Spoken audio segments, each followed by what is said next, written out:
नमस्कार, स्वागत है आप सभी का डीडी न्यूज के इस खास बुलेटिन एक्सप्रेस 100 में, जहां हम आपके लिए लेकर आते हैं राजनीति, मनोरंजन, देश, दुनिया, खेल और व्यापार जगत की सभी बड़ी खबरों को एक्सप्रेस यानी कि फटाफट अंदाज में। मैं हूं आपके साथ पराक्रम से शेखावत। तो आइए शुरू करते हैं तेज रफ्तार से जुड़ी खबरों का कारवा। प्रधानमंत्री नरेंद्र मोदी ने तमिलनाडु के कलपक्कम में 500 मेगावाट क्षमता के भारत के स्वदेशी प्रोटोटाइप फास्ट ब्रीडर रिएक्टर की कोर लोडिंग की शुरुआत की। यह भारत के परमाणु ऊर्जा कार्यक्रम में एक ऐतिहासिक उपलब्धि है। इस पीएफबीआईआर को भारतीय नाभिकीय विद्युत निगम लिमिटेड ने विकसित किया है। इस रिएक्टर कोर में नियंत्रण उप असेंबली, आवरण उप असेंबली और ईंधन उप असेंबली शामिल है। इसके एक बार शुरू हो जाने के बाद भारत रूस के बाद फास्ट रिएक्टर का वाणिज्यिक संचालन करने वाला दूसरा देश होगा। भाजपा द्वारा चेन्नई के वाईएमसीए ग्राउंड में आयोजित कार्यक्रम में प्रधानमंत्री नरेंद्र मोदी का भव्य स्वागत किया गया। वहीं लोग नम्मा कुंडुबम मोदी कुंडुबम के नारे लगाने लगे, जिसका मतलब मेरा परिवार मोदी परिवार है। प्रधानमंत्री मोदी ने एक जनसभा को भी संबोधित किया। इस मौके पर उन्होंने कहा कि इंडी गठबंधन के भ्रष्ट नेताओं को संरक्षण देने वाले एक फैसले को सुप्रीम कोर्ट ने पलट दिया है। उन्होंने इंडी गठबंधन को रिश्वतखोरी, भ्रष्टाचार के अलावा ना तो कुछ करना आता है, ऐसा बयान दिया। प्रधानमंत्री ने परिवारवादी पार्टियों पर हमला बोलते हुए कहा कि परिवारवादी पार्टियों का परिश्रम से दूर दूर तक कोई नाता नहीं होता, इसलिए परिवारवाद अपने साथ अहंकार लेकर आता है। प्रधानमंत्री ने डीएम के नेता पर सुप्रीम कोर्ट की टिप्पणी पर प्रतिक्रिया देते हुए कहा कि लोगों की आस्था का अपमान करना परिवारवादी पार्टियों के नेताओं की निशानी है और आदत है। उन्होंने कहा कि अफसोस है कि जिन्हें अपने अहंकार में जनता की भावनाओं की परवाह नहीं है, वो सरकार में बड़े पद पर बने हुए हैं। प्रधानमंत्री नरेंद्र मोदी ने तेलंगाना के आदिलाबाद में एक सार्वजनिक कार्यक्रम के दौरान 56,000 करोड़ रुपयों से अधिक की बिजली, रेल और सड़क क्षेत्र से जुड़ी कई विकास परियोजनाओं का उद्घाटन, लोकार्पण और शिलान्यास किया। प्रधानमंत्री ने तेलंगाना के पेद्दापल्ली में एनटीपीसी की 800 मेगावाट की तेलंगाना सुपर थर्मल पावर परियोजना यूनिट 2 को राष्ट्र को समर्पित किया। इसके साथ ही नवविद्युतीकृत अंबारी आदिलाबाद पिंपल खूंटी रेल लाइन राष्ट्र को समर्पित की। प्रधानमंत्री मोदी ने कहा कि पहले के दौर में तेलंगाना जैसे इलाकों की उपेक्षा की जाती थी। उन्होंने कहा कि पिछले 10 वर्षों में केंद्र सरकार ने विकास के लिए, तेलंगाना के विकास के लिए कई गुना राशि खर्च की। प्रधानमंत्री नरेंद्र मोदी ने कहा कि केंद्र की हमारी सरकार को और तेलंगाना राज्य के निर्माण को करीब 10 साल हो गए हैं। जिस विकास का सपना तेलंगाना के लोगों ने देखा था, उसे पूरा करने में केंद्र सरकार हर तरह से सहयोग कर रही है। प्रधानमंत्री मोदी ने तेलंगाना के आदिलाबाद में एक जनसभा को भी संबोधित किया। उन्होंने इसे चुनावी सभा न कहकर विकास उत्सव मनाने का दिन बताया। प्रधानमंत्री मोदी ने कहा कि भाजपा सरकार ने आदिवासियों के कल्याण के लिए अलग मंत्रालय का गठन किया। आदिवासी कल्याण और गौरव को सर्वोच्च प्राथमिकता देते हुए उन्होंने कहा कि हमारी सरकार काम कर रही है। उनके लिए भाजपा सरकार में प्रधानमंत्री जनमन योजना शुरू की गई है। प्रधानमंत्री ने कहा कि 140 करोड़ देशवासी ही उनका परिवार है। आज देश की करोड़ों बेटियां, माताएं, बहनें मोदी का परिवार है। प्रधानमंत्री ने मेरा भारत मेरा परिवार का नारा बुलंद किया और कहा कि इसी भावना के साथ वो सपनों को संकल्प के साथ सिद्ध कर रहे हैं। दिल्ली में कथित शराब घोटाले की जांच कर रहे प्रवर्तन निदेशालय के समक्ष मुख्यमंत्री अरविंद केजरीवाल आज भी पेश नहीं हुए। प्रवर्तन निदेशालय ने 8वां समन भेजकर अरविंद केजरीवाल को पूछताछ के लिए बुलाया था। मुख्यमंत्री अरविंद केजरीवाल ने कहा कि समन गैर कानूनी है, लेकिन फिर भी वो जवाब देने को तैयार हैं। अरविंद केजरीवाल ने ईडी से 12 मार्च के बाद की तारीख मांगी। भाजपा नेता हरीश खुराना ने अरविंद केजरीवाल के ईडी के समक्ष आज भी पेश न होने पर निशाना साधा। उन्होंने केजरीवाल के 12 मार्च के बाद वीडियो कॉन्फ्रेंस के जरिए पेश होने की बात पर सवाल उठाए। भाजपा प्रवक्ता शहजाद पूनावाला ने भी अरविंद केजरीवाल के ईडी के सामने आज भी न पेश होने पर प्रतिक्रिया देते हुए कहा कि अगर उन्होंने कुछ भी गलत नहीं किया तो केजरीवाल ईडी से छुपते क्यों फिर रहे हैं। पश्चिम बंगाल के खड़गपुर से भाजपा सांसद दिलीप घोष ने टीएमसी सरकार पर हमला बोला। दिलीप घोष ने कहा कि टीएमसी ने यहां पर केवल लोगों को लूटने का काम किया है। प्रधानमंत्री नरेंद्र मोदी ने पश्चिम बंगाल के लिए जो काम किया है वो कभी किसी और ने नहीं किया। पश्चिम बंगाल की भाजपा सचिव प्रियंका टिब्रीवाल ममता सरकार पर निशाना साधते हुए कह रही हैं कि पश्चिम बंगाल में चल रही हिंसा और महिलाओं के प्रति गलत व्यवहार लगातार बढ़ता जा रहा है। बिहार की राजधानी पटना के गांधी मैदान थाने में भाजपा के युवा प्रदेश प्रवक्ता कृष्णा सिंह ने लालू यादव के खिलाफ प्रधानमंत्री पर अभद्र टिप्पणी करने के आरोप में एफआईआर दर्ज कराई। लालू यादव के बेटे तेजस्वी यादव पर सवर्ण समाज के लोगों के खिलाफ अभद्र टिप्पणी करने के आरोप में एफआईआर दर्ज कराई गई। बिहार के उप मुख्यमंत्री विजय कुमार सिन्हा ने लालू यादव द्वारा प्रधानमंत्री को लेकर की गई विवादित टिप्पणियों पर बयान दिया। उन्होंने कहा कि राजद और इंडी गठबंधन मिलकर तुष्टीकरण की राजनीति कर रहे हैं। केंद्रीय मंत्री नित्यानंद राय ने प्रधानमंत्री मोदी पर आरजेडी नेता लालू प्रसाद के बयान की कड़ी निंदा की है। उन्होंने कहा कि मोदी जी का परिवार 140 करोड़ देशवासियों का परिवार है। भारतीय जनता पार्टी के प्रवक्ता सुधांशु त्रिवेदी ने बिहार के पूर्व मुख्यमंत्री लालू प्रसाद यादव के बयान की कड़ी आलोचना की। उन्होंने कहा कि लालू प्रसाद यादव द्वारा एक बहुत ही निचले स्तर के शब्द प्रयोग किए गए जो बहुत ही दुखद और कष्टकारक है। पश्चिम बंगाल के संदेशखाली हिंसा के पीड़ितों से मिलने जा रहे भारतीय जनता पार्टी के प्रतिनिधिमंडल को मालंचा इलाके में स्थानीय पुलिस ने रोक दिया। पुलिस ने इलाके में धारा 144 का हवाला देते हुए प्रतिनिधिमंडल को संदेशखाली जाने से रोक दिया। भाजपा नेताओं ने वही धरने पर बैठ गए और ममता सरकार पर पक्षपात करने का आरोप लगाया। केंद्रीय गृह मंत्रालय ने कर्नाटक के रामेश्वरम कैफे ब्लास्ट की जांच राष्ट्रीय जांच एजेंसी को सौंप दी है। मामले की गंभीरता को देखते हुए जांच एनआईए को सौंपी गई है। कर्नाटक के रामेश्वरम कैफे में हुए विस्फोट का सीसीटीवी फुटेज भी सामने आया था, जिसमें एक संदिग्ध व्यक्ति बैग के साथ नजर आया था। रक्षा मंत्रालय ने नई दिल्ली में डेफ कनेक्ट 2024 आयोजित किया। इस कार्यक्रम का उद्घाटन रक्षा मंत्री राजनाथ सिंह ने किया। इसका उद्देश्य स्वदेशी नवाचार को बढ़ावा देना, सशस्त्र बलों, रक्षा उद्योगों के नेता, स्टार्टअप, शिक्षाविदों और नीति निर्माताओं सहित प्रमुख हितधारकों के बीच साझेदारी को सुविधाजनक बनाना है। रक्षा मंत्री राजनाथ सिंह ने कहा कि यदि हमारे युवा एक कदम आगे बढ़ेंगे तो सरकार 100 कदम आगे बढ़कर उनकी मदद करेगी। हमने इसे अपने कार्यों से सिद्ध भी किया है। और इसी के साथ बुलेटिन में फिलहाल रुक रहे हैं एक छोटे से ब्रेक के लिए। देखते रहिए डीडी न्यूज। साल, बरस और सदी नहीं, एक युग गुजर जाएगा। उम्र न पूछो वंडर की, जब फर्क नजर आएगा। वंडर सीमेंट, फर्क नजर आएगा। मोदी सरकार की गारंटी, सभी को मिल रही हैं सस्ती एवं अच्छी दवाएं, वो भी कम से कम 75% कम कीमतों पर। और अब देश भर में 25,000 जन औषधि केंद्रों के अभियान के तहत रोजगार के अवसर की भी गारंटी। केंद्र संचालकों को 5 लाख से 7 लाख रुपए तक की वित्तीय सहायता का भी प्रावधान। जन औषधि केंद्र खोलने के लिए ऑनलाइन आवेदन www.janaushadhi.gov.in पर आमंत्रित हैं।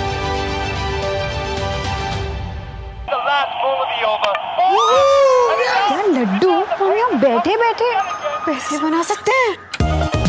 Amazing day. What a match this has been. Cracking shot. Guys, मैं तुम्हारे बिजनेस आइडिया का बड़ा फैन हूँ। अब बिजनेस चाहे जो भी, SBI का करंट अकाउंट तो चाहिए ना। SBI करंट अकाउंट से सिंप्लीफाइड बिजनेस ट्रांजैक्शन और ग्रेट कस्टमर सर्विस। SBI, देश का फैन। इन्वेस्टमेंट की रेगुलर इंफॉर्मेशन मिलती है क्या?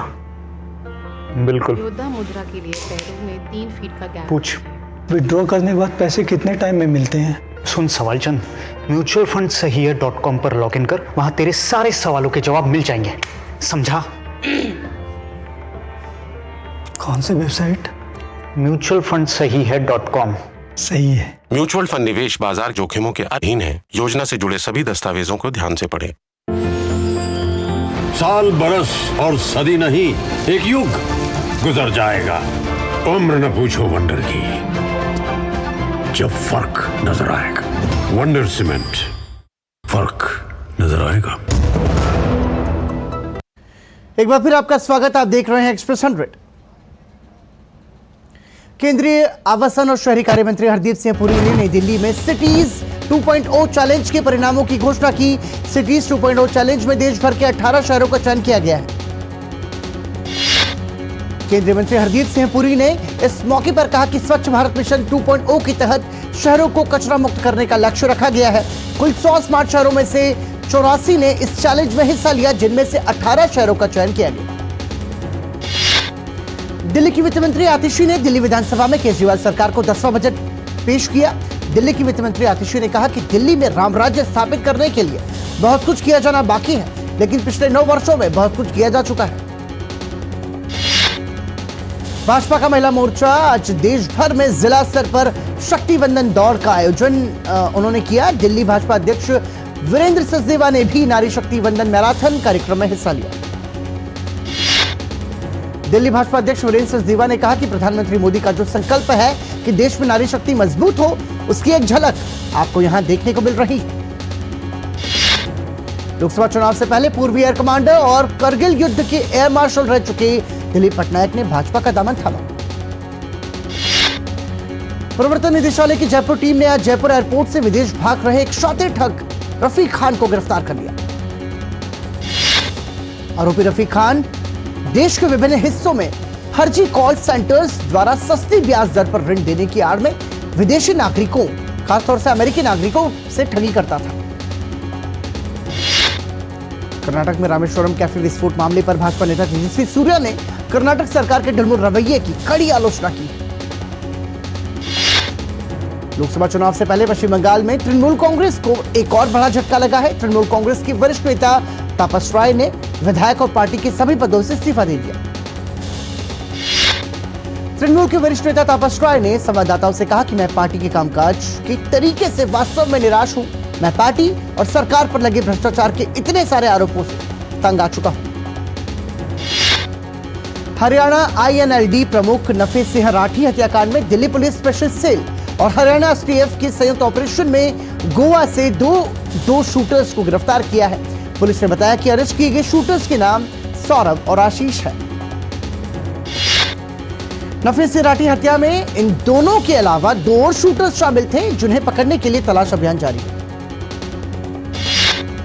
इन दिनों देश भर में मेरा पहला वोट देश के लिए अभियान चल रहा है। दिल्ली विश्वविद्यालय के किरोड़ीमल कॉलेज में भी यह अभियान चलाया गया। यहां कॉलेज में युवाओं ने डांस के माध्यम से पहली बार वोट देने वालों को प्रेरित किया।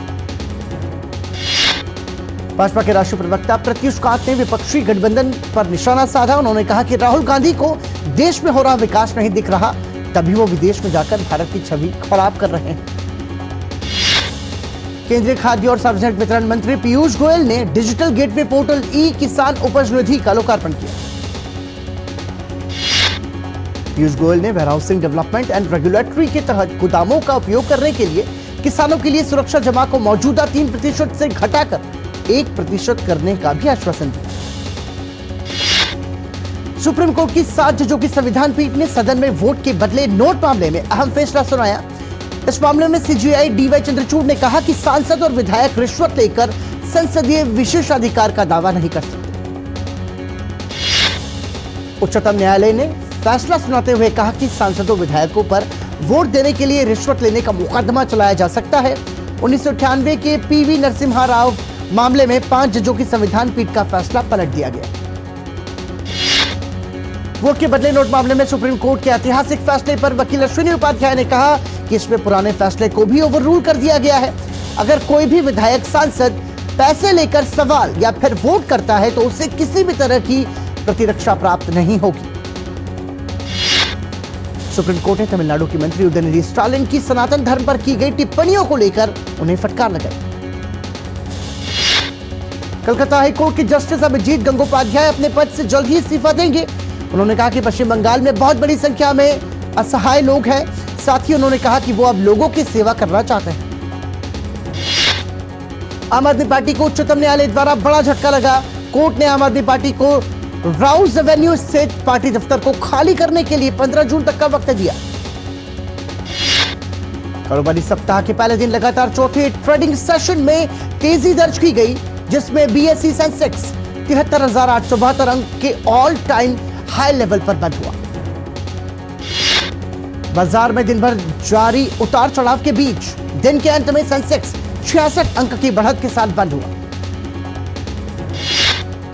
बाजार का सकारात्मक रुख का प्रभाव निफ्टी पर भी देखने को मिला। दिन के अंत में निफ्टी 27 अंकों की उछाल लेकर 22,405 अंक पर बंद हुआ। डॉलर की कमजोर होने और शेयर बाजार में तेजी के कारण रुपए में तेजी दर्ज की गई। कारोबारी सप्ताह के पहले दिन रुपया 2 पैसे की तेजी के साथ 82.89 प्रति डॉलर पर बंद हुआ। वैश्विक रेटिंग एजेंसी मूडीज ने कैलेंडर वर्ष 2024 के लिए भारत की वृद्धि दर के अनुमान को 6.1 से बढ़ाकर 6.8% कर दिया। पिछले साल भारत के आर्थिक आंकड़े उम्मीद से कहीं बेहतर रहने की वजह से मूडीज ने वृद्धि दर के अनुमान को बढ़ाया। केंद्रीय इस्पात मंत्री ज्योतिरादित्य सिंधिया ने हिसार में जिंदल स्टेनलेस लिमिटेड की स्टेनलेस स्टील क्षेत्र में स्थापित देश की पहली हरित हाइड्रोजन परियोजना का उद्घाटन किया। और इसी के साथ रुक रहे हैं एक और ब्रेक के लिए। देखते रहिए डीडी न्यूज। साल बरस और सदी नहीं, एक युग गुजर जाएगा। उम्र न पूछो वंडर की, जब फर्क नजर आएगा। वंडर सीमेंट, फर्क नजर आएगा। हो बिजनेस बढ़ाना, गुड़िया को पढ़ाना या मिसेस के साथ वेकेशन, लो मुथूट फाइनेंस गोल्ड लोन। भरोसा इंडिया का, भरोसा इंडिया का। मुथूट फाइनेंस, भारत का नंबर 1 सबसे भरोसेमंद financial services brand. Gold loan के लिए अभी कॉल करें 1-800-313-1212। मेरी माँ फोन से पैसे देती है, मेरे पापा फोन पे पैसे लेते हैं, मेरे दादाजी को फोन में पैसे आते हैं, दादी फोन से हर मंदिर के दर्शन पाती है, दीदी लैपटॉप से पढ़ाती है और मैं लैपटॉप से पढ़ती हूँ। टेक्नोलॉजी हम सब के लाइफ का हिस्सा है और टेक्नोलॉजी को हम तक किसने पहुँचाया? मोदी जी ने। इसे सस्ता बनाकर, स्वदेशी बनाकर, हमारा समय, धन और ईंधन बचाकर, बिचौलियों को हटाकर, मेरे परिवार को कतारों से मुक्ति दिलाकर, डीबीटी का सिस्टम लाकर, इनोवेशन को पुश कर कर, स्टार्टअप को बूस्ट कर कर, मेरा परिवार डिजिटल तो India digital. Thank you Modi ji. Digital economy, digital Bharat, Modi सरकार की गारंटी। ब्रेक के बाद आपका स्वागत। आप देख रहे हैं express 100। Godrej properties limited Bengaluru में 5,000 करोड़ रुपयों की अनुमानित राजस्व क्षमता वाली एक टाउनशिप विकसित करने की घोषणा कर रही है। वाहन विनिर्माता टाटा मोटर्स के निदेशक मंडल ने कंपनी को 2 अलग-अलग सूचीबद्ध इकाइयों में बांटने के प्रस्ताव को मंजूरी दी। शेयर बाजार को दी गई जानकारी में कंपनी ने बताया कि वाणिज्यिक वाहन व्यवसाय और उनसे संबंधित निवेश को एक इकाई में रखा जाएगा। शहबाज शरीफ ने दूसरी बार पाकिस्तान के प्रधानमंत्री के रूप में शपथ ली। पाकिस्तानी राष्ट्रपति आरिफ अलवी ने शहबाज को कर्तव्य और गोपनीयता की शपथ दिलाई। रूसी मीडिया में वरिष्ठ जर्मन सैन्य अधिकारियों की एक बैठक की ऑडियो रिकॉर्डिंग प्रकाशित होने के बाद रूस के विदेश मंत्रालय ने जर्मनी के राजदूत को तलब किया। रिकॉर्डिंग में वरिष्ठ जर्मन अधिकारी यूक्रेन के लिए हथियारों को व्यवस्था करने के साथ ही क्रीमिया में एक पुल पर कीव द्वारा संभावित हमलों के बारे में चर्चा कर रहे हैं। ईरान के राष्ट्रपति इब्राहिम राइसी एक दिवसीय यात्रा पर अल्जीरिया पहुंचे। चीन के प्रधानमंत्री ली कीयांग इस साल की वार्षिक संसदीय बैठक की समाप्ति के बाद संवाददाता सम्मेलन नहीं करेंगे। वियतनाम की राजधानी हनोई 4 मार्च को दुनिया भर के प्रदूषित शहरों की सूची में शीर्ष पर शुमार हो गई। फिलीपींस के राष्ट्रपति ने विपरीत परिस्थितियों के बावजूद भी चीन के साथ सहयोग पर प्रतिबद्धता जताई। 3 अमेरिकी अंतरिक्ष यात्रियों और एक रूसी अंतरिक्ष यात्री के दल को लेकर अंतर्राष्ट्रीय अंतरिक्ष स्टेशन के लिए रवाना हुआ। दक्षिण कोरिया के स्वास्थ्य मंत्रालय ने प्रदर्शन कर रहे डॉक्टर्स को चेतावनी दी। मलेशिया के प्रधानमंत्री अनवर इब्राहिम दक्षिण पूर्व एशियाई राष्ट्र संघ के शिखर सम्मेलन में शामिल होने के लिए ऑस्ट्रेलिया के मेलबर्न पहुंचे। अमेरिका के राष्ट्रपति चुनाव में रिपब्लिकन पार्टी की उम्मीदवार निकी हेली ने प्राइमरी चुनाव में अपनी पहली जीत दर्ज की। अराजकता और राजनीतिक उथल-पुथल के कारण हिंसा कि आग में जल रहे कैरेबियाई देश हैती में सुरक्षा दृष्टि से 72 घंटे की इमरजेंसी लगाने की घोषणा की गई। भारत की पुरुष और महिला टेबल टेनिस टीम ने पेरिस ओलंपिक के लिए क्वालिफाई कर लिया। ये पहला मौका है जब भारत ओलंपिक में टेबल टेनिस की टीम इवेंट में हिस्सा लेगा। तमिलनाडु और मुंबई के बीच खेले गए रणजी सेमीफाइनल को मुंबई ने पारी और 70 रन से जीत लिया। विदर्भ और मध्य प्रदेश के बीच खेले जा रहे रणजी सेमीफाइनल में विदर्भ ने तीसरे दिन का खेल खत्म होने तक 6 विकेट पर 343 रन बना लिए। पैट कमिंस को आईपीएल 2024 के लिए सनराइजर्स हैदराबाद का कप्तान बनाया गया। डिवोन कॉनवे आईपीएल के पहले हाफ में हिस्सा नहीं ले पाई। बेन सीयर्स क्राइस्टचर्च में ऑस्ट्रेलिया के खिलाफ होने वाली सीरीज के दूसरे टेस्ट में न्यूजीलैंड की ओर से टेस्ट डेब्यू कर सकते हैं। Rafael Nadal Indian Wells tennis tournament में किसी भी तरह की चोट से बचना चाहते हैं। कैटी बोल्टर ने अपना पहला WTA 500 खिताब जीता। बायर लेवरकुसेन ने बुंदेसलीगा के शीर्ष पर 10 अंक की मजबूत बढ़त बना ली है। इंग्लिश प्रीमियर लीग में खेले गए मैनचेस्टर डर्बी में मैन सिटी ने मैनचेस्टर यूनाइटेड को मात दी। स्पेनिश लीग में बार्सिलोना को एथलेटिक बिल्बाओ के साथ गोल रहित ड्रॉ खेलना पड़ा। सेरी आ में नेपाली ने यूवेंटस को 2-1 से मात दी। प्रीमियर लीग में बॉर्नमथ ने 2024 में अपनी पहली जीत दर्ज की। स्पेनिश लीग उस वीडियो की जांच कर रही है जिसमें विनीशियस जूनियर के खिलाफ नस्लीय भेदभाव का आरोप है। और बुलेटिन में रुक रहे हैं एक और ब्रेक के लिए। देखते रहिए डीडी न्यूज।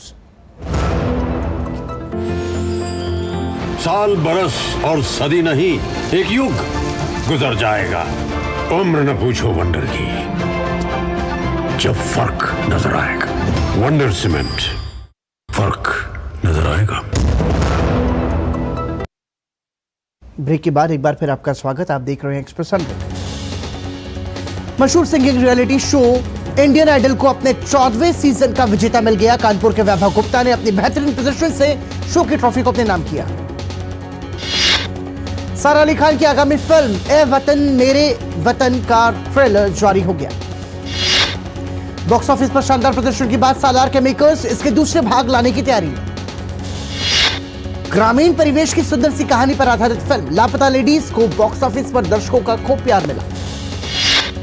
निर्माता विपुल शाह और निर्देशक Sudipto Sen film the Kerala story के बाद अब अपनी आगामी film Bastar the Naxal story को लेकर चर्चा में। अजय देवगन की आगामी फिल्म मैदान सिनेमाघरों में आने को तैयार। रिपोर्ट्स की माने तो फिल्म के ट्रेलर को 7 मार्च को रिलीज किया जाएगा। अभिनेता कुणाल खेमू फिल्म मडगांव एक्सप्रेस से बतौर निर्देशक डेब्यू करने जा रहे हैं। डीफेक और डेटा के दुरुपयोग की कहानी पर आधारित फिल्म इराहा का ट्रेलर जारी हो गया। फिल्म 4 अप्रैल को रिलीज होगी।